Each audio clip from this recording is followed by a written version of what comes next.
My name is Perry, and welcome to the Literary Knitterary.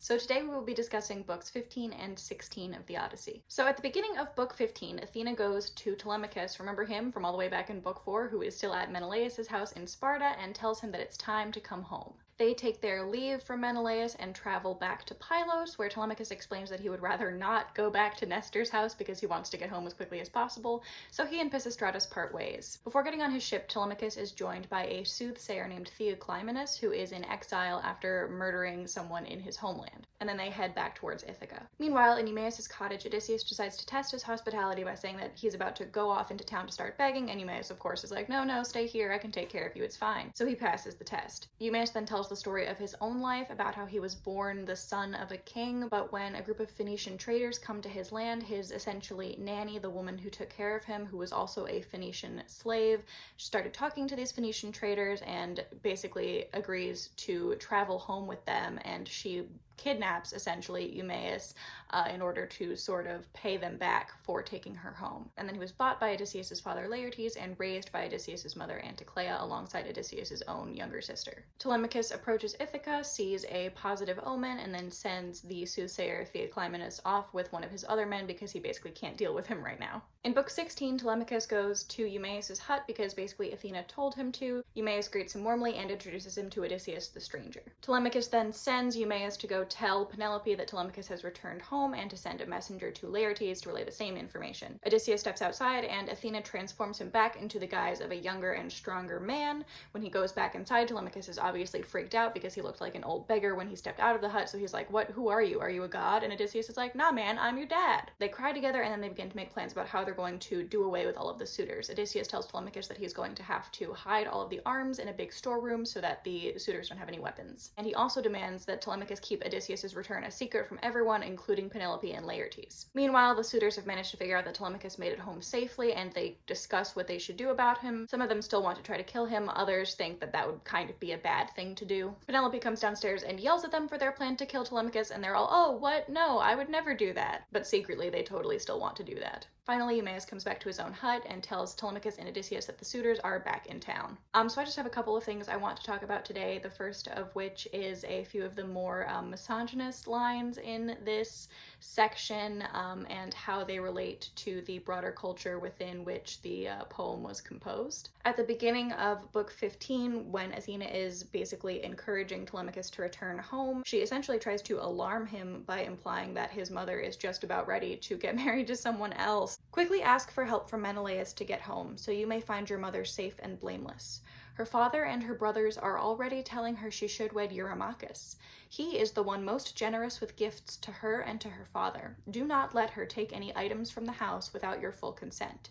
You know how women are. They want to help the house of any man they marry. When one darling husband dies, his wife forgets him, and her children by him. She does not even ask how they are doing." So this kind of talk is perhaps a little bit surprising coming from Athena, who is herself a woman, a female goddess. However, this passage does express a fairly common anxiety. In ancient Greek society, a woman would be raised in the household of her father and then move to the household of her husband when she married. This can foster some anxiety about loyalty, about which household, which patriarch this woman will remain loyal to. Conversely, Athena's own portrayal as a virgin goddess can serve to underscore her own unswerving, undivided loyalty to her father Zeus. Later in book 15, there's a similar comment about the untrustworthiness of women within Eumaeus' story about his own essential kidnapping. Eumaeus' nanny is a slave woman from Phoenicia. That's her home, and that's where her father and her birth family would be. As we've already discussed, what makes a good slave is pretty similar to what makes a good wife, and that is the willingness to subsume one's own identity and interests into that of the patriarch. But this woman doesn't do that. She wants to go home. So just like a wife, this female slave moved from her father's house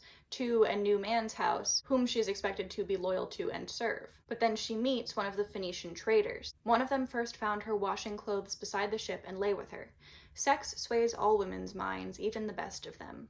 And then he asked her where she was from and who she was. She showed him my father's palace, and she said, "I am from Sidon, rich in bronze. I am the daughter of wealthy Erebus. As I was walking back from the fields one day, some Taphian pirates kidnapped me, brought me here to this man's house, and sold me to him for a tidy sum. Her secret lover said, "Then would you like to go back home with us and see your parents and your fine home again?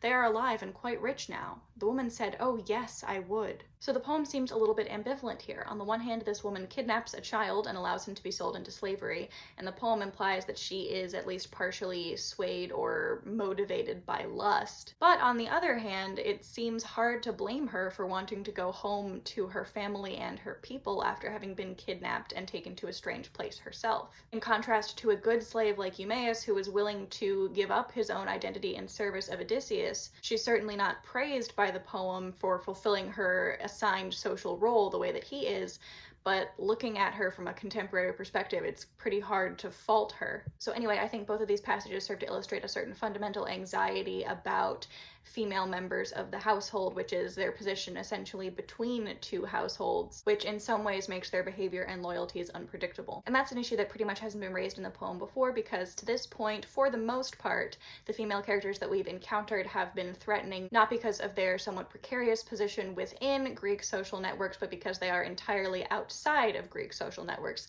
like Circe and Calypso, who, despite each being the daughter of a god, each live alone and do not live directly within any patriarchal family unit. Apropos of pretty much nothing, but just something that I've wanted to bring up for a few videos now. Apparently, in addition to being associated with the owl, Athena is associated with another bird of prey, which is called the ossifrage, and is a kind of European vulture. And references to it in the Wilson translation were the first time that I had ever heard of it. I looked up the same lines in the Fagles and Lombardo translations. Fagles renders it as an eagle, which is not quite correct because the eagle is the bird associated with Zeus, and Lombardo just called it a vulture. If anyone knows anything more about this distinction, or like when and why it's been made, I would be interested to hear it. Also today, I finished reading Wilson's introduction and read her note on the translation, and oh my gosh, you guys. So first of all, her translation has the same number of lines as the original Greek, which is A, just again, a crazy impressive feat, and B, really interesting because she said her goal was to have a narrative that could move at the same pace as the original. And I definitely think she's been successful in doing that. A couple of videos ago, before I had even read this was one of her expressly stated goals, I said that I feel like this translation has emotion to it, that it seems to proceed directly through the narrative. This note is such an interesting piece of writing. Listening to her talk about all of the decisions she made and the justifications behind them, both from the perspective of someone who is currently reading the product and from the perspective of someone who is interested in how these creative decisions get made, both as a consumer of other art and other stories and as a producer of other art and other stories. It's honestly so good. I kind of want to read like entire pages to you, but I'm going to try to restrain myself. I'm going to read this passage about the nature of translation. It is traditional in statements like this translator's note to bewail one's own inadequacy when trying to be faithful to the original. Like many contemporary translation theorists, I believe that we need to rethink the terms in which we talk about translation. My translation is, like all translations, an entirely different text from the original poem. Translation always, necessarily, involves interpretation. There is no such thing as a translation that provides anything like a transparent window through which a reader can see the original. The gendered metaphor of the faithful translation, whose worth is always secondary to that of a male-authored original, acquires a particular edge in the context of a translation by a woman of the Odyssey, a poem that is deeply invested in female fidelity and male dominance.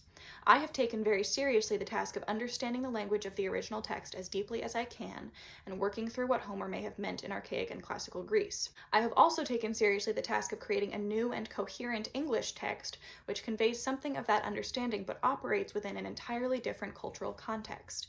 The Homeric text grows inside my translation, like Athena's olive tree inside the bed made by Odysseus, with delicate long leaves, full-grown and green, as sturdy as a pillar.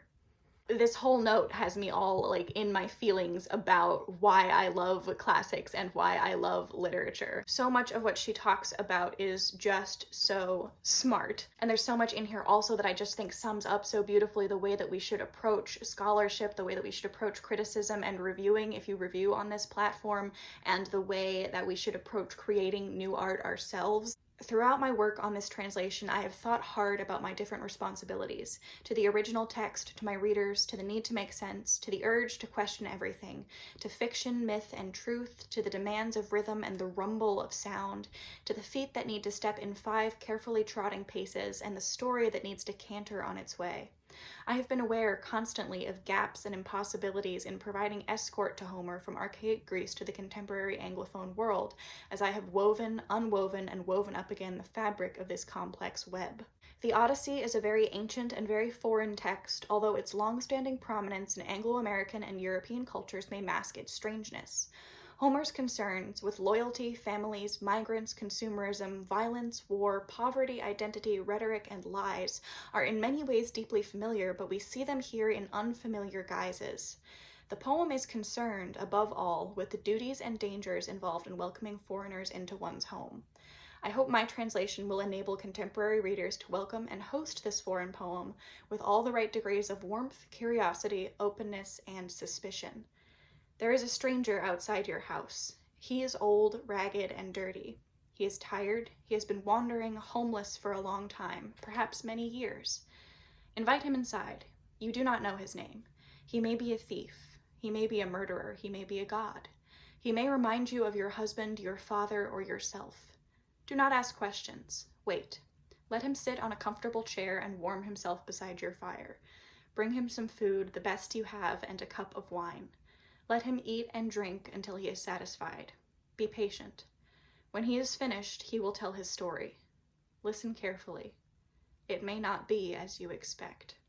In this little 8-page translator's note, Emily Wilson has somehow managed to sum up so much of how I aspire to read, how I aspire to write, how I aspire to consume media, how I aspire to create. It's a little bit bonkers, and I literally can't recommend that piece of writing enough. Seriously, if you skip the rest of the introduction, definitely read this note. So I'm gonna go have some more feelings about it. Emily Wilson is a genius, that's all. So yeah, I think that is it for today. Let me know in the comments down below if you have any thoughts about the status of women within ancient Greek households or about the project of translation in general, or if that sounds too complicated but you still want to let me know that you were here, you can leave me an emoji in the comments down below. If you liked this video, I do hope you'll consider subscribing, and I will see you again soon. But in the meantime, I hope that everyone is staying happy, healthy, and safe, and I hope that somewhere out there there's a great book waiting just for you. Bye!